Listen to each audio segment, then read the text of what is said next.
ઓમ નમો નારાયણ. જય માતાજી. મિત્રો, આજે આપણે દર્શન કરવા આવ્યા છીએ પ્રભાસ ક્ષેત્રમાં. જ્યાં મિત્રો પ્રભાસ ક્ષેત્રમાં આ મંદિર ભાલકા તીર્થ તરીકે ઓળખાય છે. અહીંયા ભગવાન શ્રી કૃષ્ણએ પોતાનો દેહ ત્યાગ કર્યો હતો અને સ્વધામ સિધાવ્યા હતા.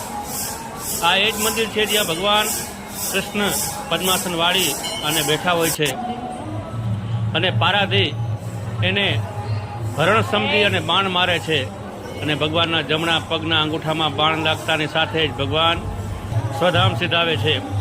અને ભગવાન રામે જે વાલીને વચન આપ્યું હતું કે કૃષ્ણ અવતારમાં હું તારા હાથે મરીશ, એ વચન પૂરું કરવાને ખાતર ભગવાન અહીં વચન પૂરું કરે છે અને સ્વધામ સિધારે છે. આ ભાલકા તીર્થ આવેલું છે વેરાવળની બાજુમાં અને સોમનાથ મંદિરથી માત્ર 4-5